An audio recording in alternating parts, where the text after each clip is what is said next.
you will feel it's very annoying and start hating the school for it. Despite the fact that some of the students were forced to wear their uniforms. Magandang araw po sa inyong lahat. Ako po si Sir JR ng Usap Usap University at kung ikaw ay baguhan po sa U3, tuloy po kayo. Welcome po sa ating palabas. At kung ikaw naman ay ating returning subscriber, maraming salamat dahil I think more than 68,000 na po tayo ng mga subscribers po sa Usap Usap University. At yung mga views niyo po talaga, malaking tulong po yun. Every month, meron po tayong around 1.6 million po ng mga views. Kaya we're very successful and I'm very grateful po sa inyo, especially sa mga returning subscribers. Anyway, sa atin pong episode ngayon, atin pong aanalisahin, atin pong papanoorin ng sabay ang isang debate ng high school students actually sa North, sa La Union kung hindi po ako nagkakamali. Ito po ay isang video request po sa atin at naisipan po natin na ilagay ito sa isa sa mga priority po natin ng mga videos dahil po last week meron pong mga nagsisend po sa atin at nagpapatulong sa school debates. So naisip ko na ang pag-upload ng video na ito ay makakatulong din po sa atin pong mga debaters, lalong-lalo na po sa mga estudyante. So sa konting background po, ako po ay dating university debater sa loob po ng 3 taon sa Mindanao State University sa Iligan. Ako rin po ay nagdebate sa ABS-CBN News Channel, kalaban ko po Lasal at FEU. At ako rin ay miyembro ng isang international public speaking organization, ang Toastmasters International. So ano pang hinihintay natin? Samahan niyo po ako, panoorin natin ang debate na ito. Let's go! Good morning. Welcome to our class debate with the motion, let it be resolved that school uniform must be strictly worn by La Union National High School. Good morning everyone, especially to the panel of judges, Sir Janelle Magaway, our principal, Ma'am J.Anis Dormata, and Ma'am Junabel Kausing, our English teacher. To start with, may I call on our chairperson, Ms. Rose Corinta, to start the debate.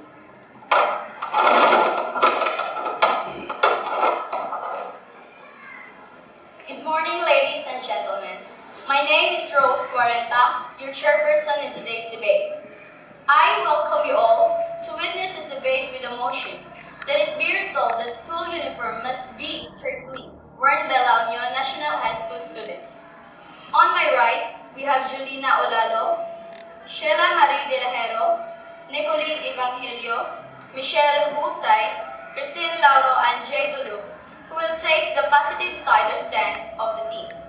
Then, we have on my left, the negative side or stand, the following team members, Ruben Casinillo, Rose Chintipal, Rose Ansiman, Mylene Cabodbod, Flawel Bulye, and Junicio Ampo.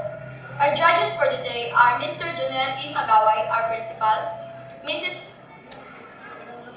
J. Anis Dumata, and Mrs. Junabel R. Kausing, our English teachers.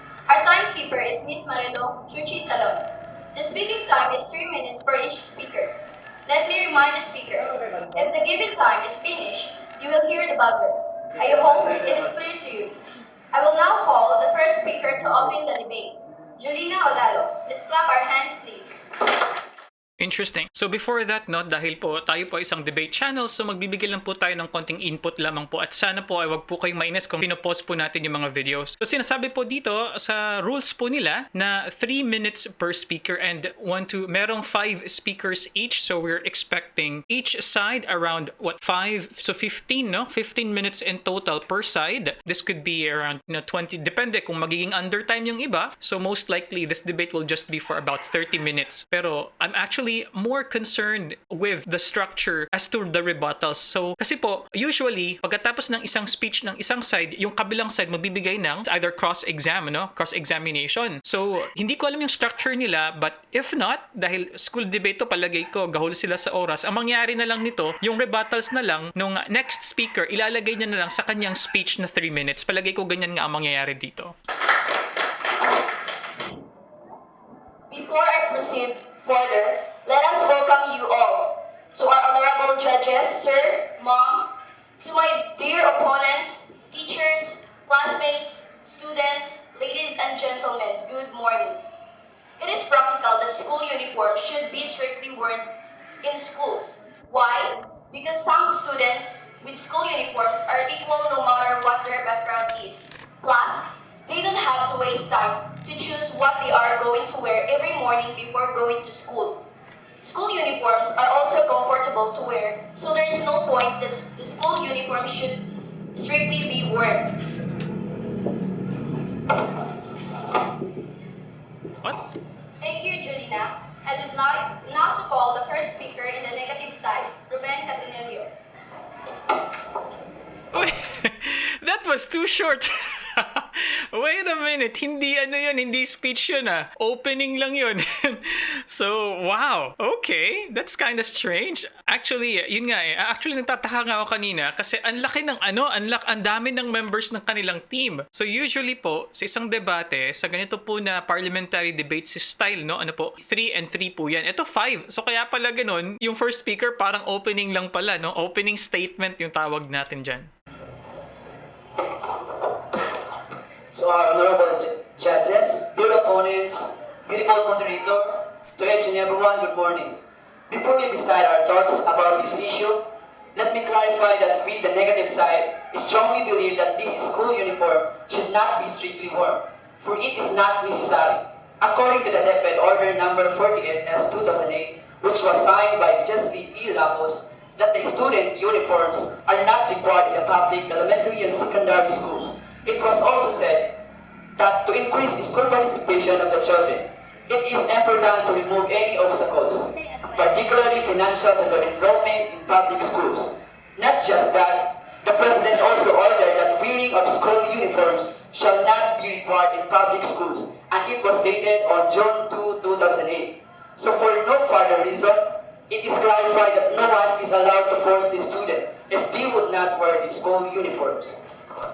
Bibigyan ko po kayo ng konting fallacy lang po sa pagdedebate. And the reality is, isa po ito sa mga pinaka-common po na pagkakamali sa pagdedebate. Lalo na kapag ang topic po ng isang debate ay policy debate. Ang problema po kasi, lalo na pag merong batas o merong mga rules, iniisip kasi ng iba na yung batas mismo ay yung argumento. So sinasabi kasi dito ng second speaker, kung napansin nyo po, ang first speaker, ng opposite side, sinasabi niya dito na meron ng DepEd order na hindi daw required yung mga estudyante na magsuot nga ng uniform. But then again, you cannot make that as an argument. Dahil kung ganyan lamang pala na yung argumento mo ay yung batas, edi there's no point of debate anymore, di ba po? Very important that you have to distinguish what is the rule and the logic of the rule of the current law, for example, use that as the main argument, hindi yung batas mismo. So, ganun yun. Ganun yung dapat na pag-phrase ng isang argument kapag kayo ay uma-agree or kumukontra sa isang polisiya.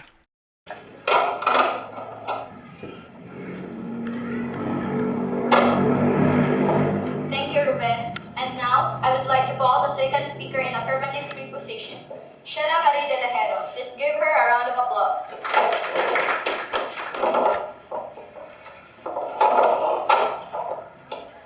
In addition, the school uniform should be strictly worn because of the following reasons. First, school uniforms are affordable and have suitable designs for students. Secondly, they show students' pride and appreciation of their schools. Thirdly, school uniforms let other people know in which school you are studying. To conclude, school uniforms are best choice for every student and every race. So, uniforms should be applied. As a matter of fact, school uniforms reflect the students that they are well disciplined to be a good one.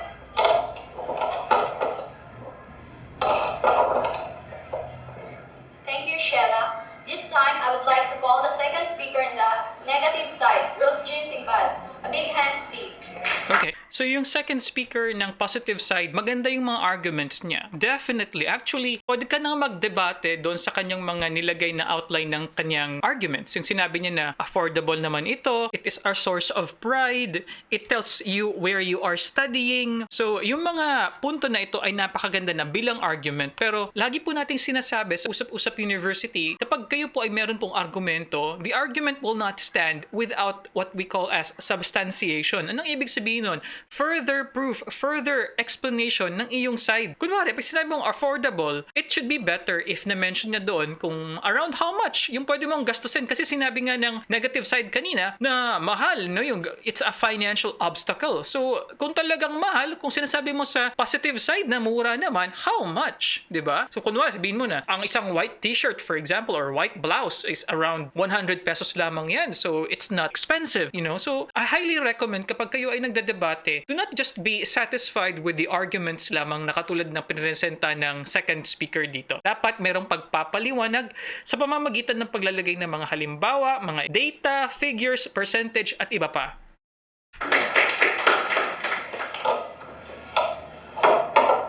Good morning, everyone. Yes, I believe the school uniform should not be strictly worn because they promote a false sense of equality and stifles creativity. When faced with the diversity in the adult world, the solution is not to simply make everything the same, but teach about the adult world. Putting children in uniforms leaves them unprepared for the adult world. Using uniforms to oppress children, causing them to rebel and become agitated. As a child and teenager, finding a sense of identity is extremely important to growth and development of the mind, which is halted by uniforms.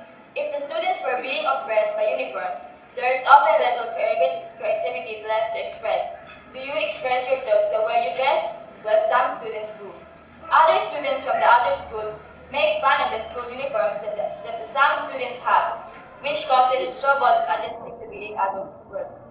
In other words, uniforms remove the privilege to let the students show their creativity and styles because it's been blocked by their uniforms. Aha, very interesting points na nasabi nung second speaker ng opposition na kapag meron dong uniform, they would be unprepared for the real world. I don't think so. Actually, it's the opposite, di ba? Kasi tingnan po natin na kapag tayo po ay nagtatrabaho, meron din po tayong konsepto ng uniform. Meron tayong mga office uniform. And actually, the reality is, school is a training for work. If we go to work, we follow a particular kind of schedule. Meron pang ring yan, di ba? It's time. Okay, pasok na, start na tayo ng ating work. So same thing, no? Ring! Pasok na sa paaralan. It's the start of our classes. Ring! It's time to eat your lunch. It's recess time. O, pwede na kayong kumain. Actually, may similarity. Diba? Lahat kayo nakaposisyon, nakapwesto, may particular na lugar, may particular na assignment. So, the school is training para sa mga workers, actually, kung iisipin mo talaga ng malalim. And I don't know if this will be mentioned by the debaters on the positive side. Kasi parang nakikita ko parang prepared speech na yung ginawa nila eh. But let's see kung merong bibigay ng rebuttals dito na live rebuttals. Kasi dyan mo makikita na engage yung isang particular na debater kapag siya ay nakikinig ng mabuti, ng maigi at meron siyang mga counter arguments or rebuttals na gagawin as the debate is progressing. So ang magandang point actually ng negative side dito yung sense of identity. I like how she asked kung kayo you can express yourself creatively in different ways. One way is through your fashion, you know, how you dress up. I don't like the other arguments. Para sa akin, weak nga yung sabi niya na unprepared for the real world. And sabi niya oppressed by the policy. I don't think oppressed is the right word. I think it's a very aggressive word to use. Thank you, Rose Chin. Now I would like to call the third speaker in the affirmative side, Nicolene Evangelio. A big hands, please.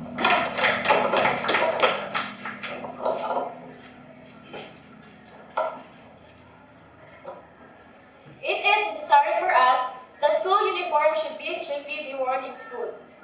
This is because school uniforms make students to feel like they are part of the school, and that they should be proud to belong to the school. Students wouldn't be discriminated because of the clothes they wear. Uniforms, the students as students get into the correct working states of mind, and it gave a good impression of the school.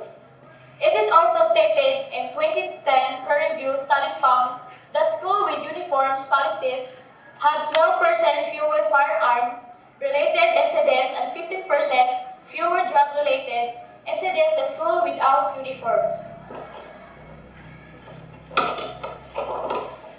Thank you, Nicolene. Let's welcome the third speaker in the negative side, Roseanne Siman. Clap your hands, please.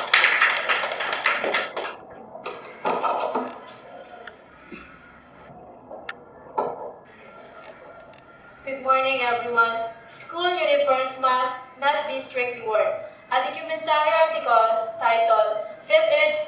uniforms not a requirement in public schools was posted online by Jigs Nepomuceno that Education Secretary Mona Balesno announced the new uniform policy of the Department of Education, saying that it should reflect respect for the school as an institution for learning and should be not a cause for discrimination, particularly for students belonging to a lower socioeconomic status. Another DepEd Order number 65, Series 2010 states that wearing the school uniform shall not be required in public schools. In that case, students like boys can wear polo shirt or t-shirt with sleeves, any plain color with a minimum of prints. For the pants, any color, long or short is acceptable. They are also allowed to wear any kind of footwear. For the girls, they are allowed to wear dress, skirt, and blouse. Blouse and pants, any color and have a print. They were also allowed to wear any kind of footwear.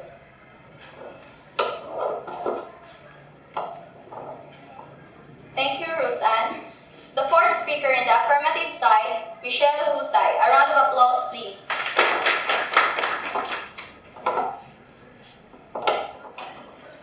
Undoubtedly, uniforms are a positive influence. If you were to wake up every morning and sit there for half an hour trying to decide which of your clothes would be best to wear in order to impress others at school, you would surely have to skip breakfast every morning. Then imagine you went to school and found that others thought your skirt was lame. You would be bullied and discriminated against for what you wear. Also, if you went on an excursion and happened to lose your class in a crowded area, I would wish you good luck trying to get help to find them again. Now I understand some of you believe that having no uniforms would give the children the ability to express themselves. But how is this necessary at school? They can express themselves among their friends out of school when they aren't required to wear a uniform. Everyone would be wearing the same uniform, making them all feel part of something in the school. They should be proud of this. Some of you argue that uniforms are blunt and boring, but they are made to be formal and simple, like a suit, in order to represent the school positively. Okay, yeah, I think those are decent arguments by the positive side, and it is actually a response to what the other speaker from the opposition, yung sinabi niya patungkol sa creativity. You know, it's a very simple rebuttal, really. You can just say there are a lot of ways of expressing yourself creatively, and uniform is just one way. Your fashion could be one way, but you can do it in a lot of different ways. You know, like, you know, in art class, in music class, in school activities. So while it is true that they have uniforms, but they are not prohibited to change fashion, to change costumes in activities. So hindi yun ganun ka big deal na yun yung paraan mo ng pag-express ng sarili mo through your fashion pagpapasok ka ng paaralan. The school is not a place for fashion technically, so expressing creative flair at school should only be secondary. No pun intended. Thank you, Michelle. And now I would like to call the first speaker in the negative team, Mylene Cabadod. A big hands, please.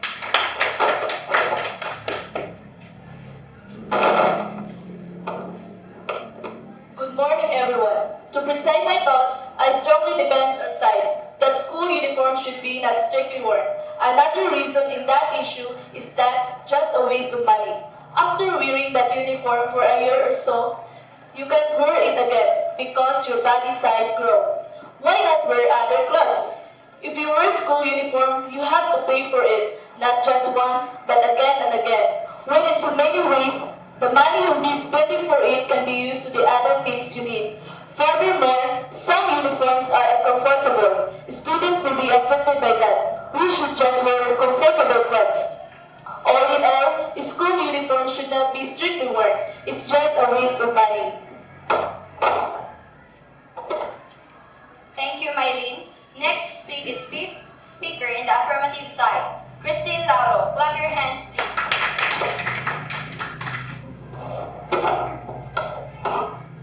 It is beneficial for us that school uniforms should strictly worn in schools. Precisely, many of us believe that school uniforms should be more widely used and not be strictly worn, because it creates equality among children and takes away status quo. By removing labels from clothing, more than just the problem of inequality is prevented. It also solves many instances of bullying, parental stress, and childhood depression for starter. I believe all children deserve acceptance. And with school uniforms, it gives them an advantage. Why we take this advantage away? Moreover, it is good for us, the pupil as well as students, to wear school uniforms in school because people can easily identify the pupils to the school. In a case where a student behaves badly, they can be reported back to the school easily. Uniform also helps pupils and students who come from a poor family. Feeding us, there will be no need for the parents to buy expensive clothes. It's also easy to wear early in the morning as there will no need to pick and choose clothes from the wardrobe. Thank you, Christine. This time, let's welcome the fifth speaker in negative side, Chloe Golier. A big hands, please. I think may problema sila sa pag-sync, no? Ng video, audio tsaka video. Good morning, everyone. Okay, so school uniform. Can you imagine wearing the same uniform for the whole year? You at least start to feel the necklace feeling or the tight feeling on your body. Later on, you will feel it's very annoying and start hating the school for it. Despite the fact that some of the students were forced to wear their uniforms, whereas in their inside thoughts, they don't want to. Also, when washing it, you must do a lot of effort to clean it, especially to the lower grade levels, because of its white color. Doubting yourself on what you look like with your uniform is also one of your problem of some students. Still, without uniforms, we can learn. Uniforms were not just the only thing that indicates that you are students, because the ID itself will let other people recognize you as a student. So, in our side, we strictly say that uniform should be strictly be worn in our school.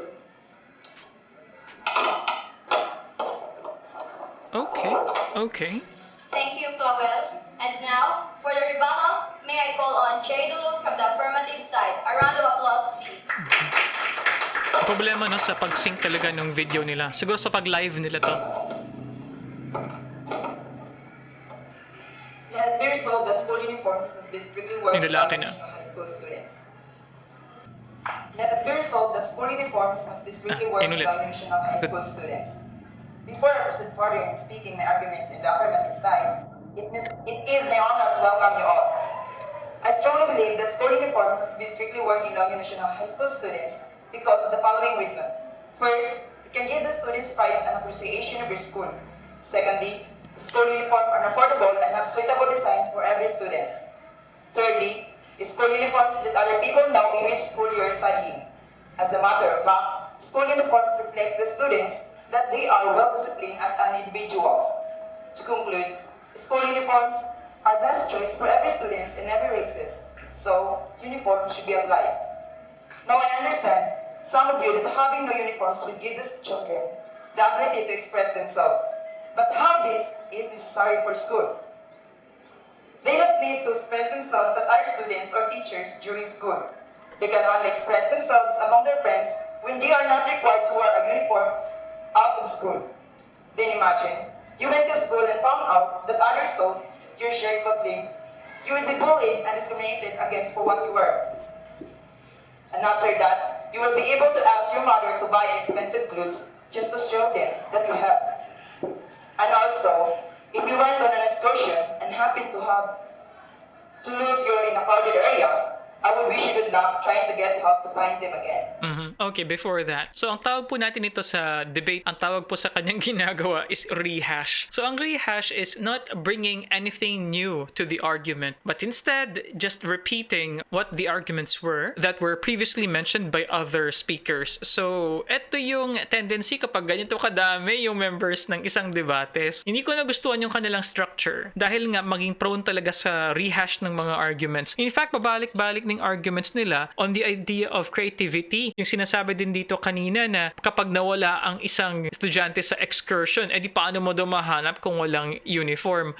Ang problema sa debate na ito kasi parang prepared speech talaga siya, no? So hindi ko nakita dito yung spontaneity ng kanilang mga argumento dahil prepared na nga. So it could have been better if responsive yung kanilang mga arguments as the debate is progressing. So gusto ko ding sabihin, while nakita ko na for the past two speakers ng positive side, kanilang inaatake yung idea ng creativity. Pero the point is that really the first main counter argument of the opposition? Kung ako sa opposition, ang number one ko talaga na reason, no, sa argumento, sasabihin kong mahal. Gastos lang yan. Lalo na ang La Union National High School ay isang pampublikong paaralan at ang mga bata na nag-aaral sa pampublikong paaralan, karamihan ay sabihin natin na walang pera. 'Di ba? So dapat yun ang magiging number one argument ng opposition side at ang rebuttals mo, mas maganda na nakafocus din doon sa number one argument. So it could have been better para mas maganda yung clash na doon sila nag-focus doon sa pagsabi na hindi naman ganun kagastos ang uniform. Although, because we're talking about uniforms here, I really do appreciate, if titinan po natin yung ating screen ngayon, talagang yung mga debaters, in fairness to them, hindi talaga sila nagsuot ng uniform. So gusto ko yun. It is very necessary for us to wear school uniform because it makes the students to feel like they're part of the school and that they should be proud to belong to the school. And I believe the school uniforms creates equality among children and takes away status quo. It also solves many instances of bullying, parental stress, and childhood depression. And with school uniforms, it gives them an advantage. So, why we take this advantage away? Precisely, students are equal with uniforms. Plus, they don't have to waste time to choose what they are going to wear every morning before going to school. And lastly, before I end my thoughts, I just want to say that there is no more reasons for those students who are not wearing their school uniforms. Because uniform is very cheap and affordable, it is good to wear because it makes you to feel comfortable. Thank you.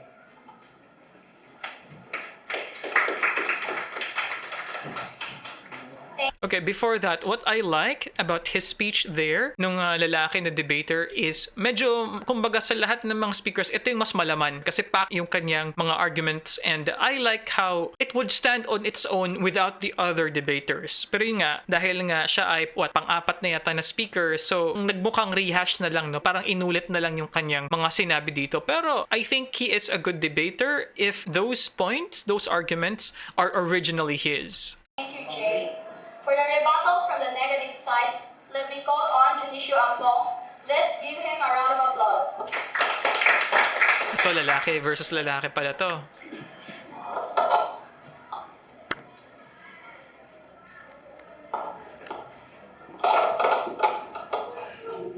Honorable judges, to our dear opponents, the students who are here today, to each and everyone, good morning.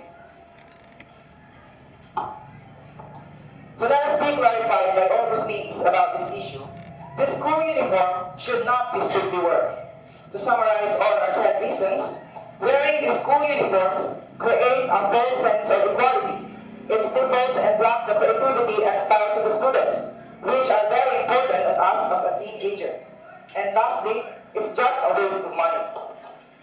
Our dear opponent told us a while ago that choosing an appropriate clothing is a waste of time, because we plan about a half hour thinking what we should wear, or how exaggerated that was. Because likely, I observed, the student of La Union National High School didn't care on what to wearing.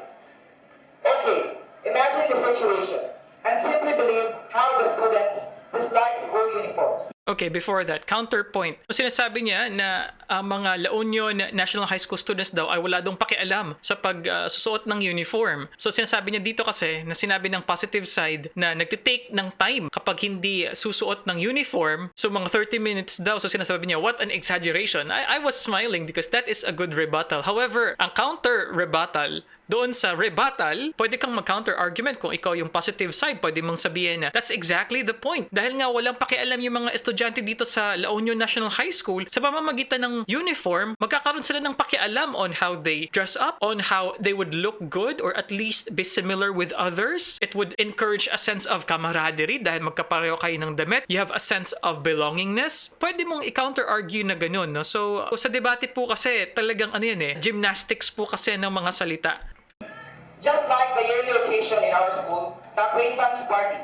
When they were told to wear only their uniforms, many students protested because more likely they would prepare to wear the casual attire. Other than that, the third speaker told us that students wouldn't be discriminated because of the uniforms. However, that was only a good impression to the students who wear a clean and neat uniforms. But how about those students who only have a single uniform and they intend to wear that every day? It's not clear, but surely agreed by our side, that person will be the topic of some students. Another one. Do you remember when our school decided to change our school uniforms? Are you aware that the allotted 2 months is not enough to comply with changes? And did you know why? The main reason for that decision is that they were having a hard time to find the money for it. In general, it only bothers the poor family, especially to the parents. Wearing uniforms is not the only way to show we are disciplined students. Reporting to school every day and being serious to our studies is enough to prove we are disciplined. Wearing school uniforms should not be made as a rule, because even the higher level of the Department of Education agrees that wearing school uniforms were not required. Thank you.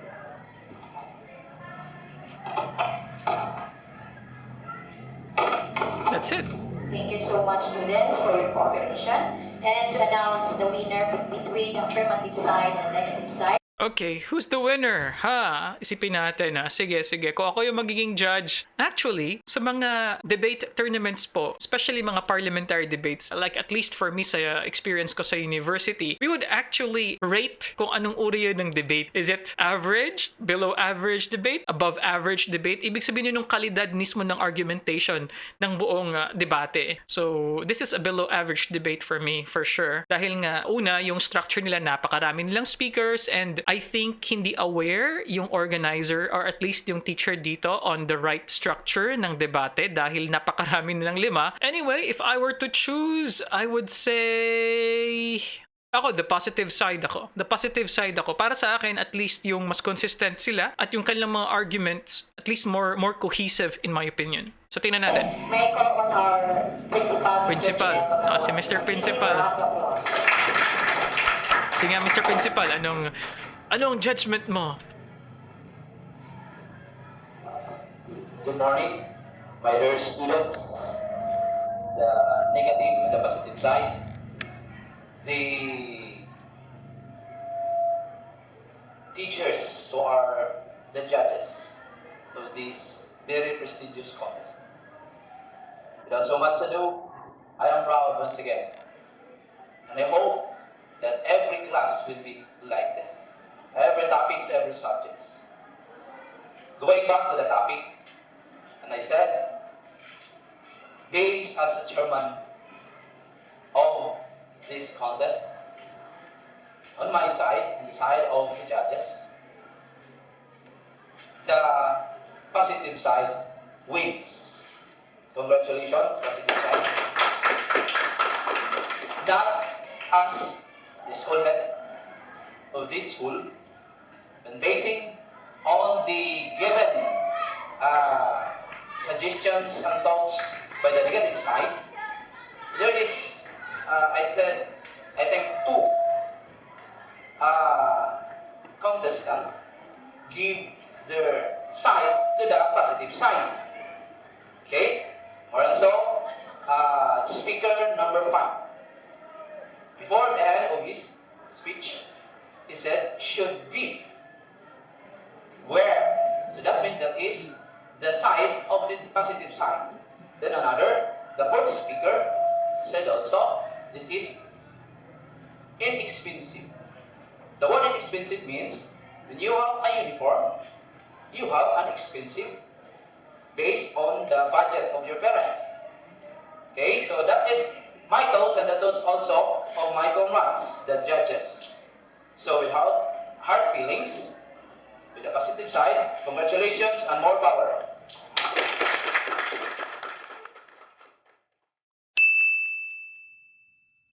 Okay, so dyan po nagtatapos ang kanila pong debate sa La Union National High School. And I think this was quite a long time ago actually, kasi yung nakita ko yung sa kanilang classroom, ang Pangulo pa si Pangulong Noynoy pa. So I think this is a good learning lesson and learning opportunity for those that are debate enthusiasts, sa mga nahihilig po sa pag-argumento. Nakita po natin yung mga kamalian at posible pang i-improve no, sa isang class debate. So tandaan po natin, and syempre na-mention ko na rin po to sa iba pang mga policy debates natin, kapag ang pinag-uusapan po ay polisiya, rules, batas, yung mga pieces of legislation, ang tawag po dyan sa English is policy debate. Sa mga policy debate po, meron lang po tayong usual na tatlong standards. Tinatawag natin na BNP, beneficiality, necessity, at saka practicability. So kinakailangan sagutin nyo ng both sides, bakit ito beneficial? Ano yung mga benefits na pwede nating makuha kapag sinunod natin ang batas na ito? Yung necessity naman, ba't kinakailangan natin? Ba't kinakailangan natin? What's the need for this policy? At yung P naman, practicality or practicability, kinakailangan nating isipin na practical ba yan? Ito ba ay cost efficient? Ito ba ay magastos lamang o hindi? Or kung magastos man, worth it ba? So ito po yung tatlong mga usual po na basis po kapag tayo po ay nagdedebate ng isang policy debate. Dapat 3-on-3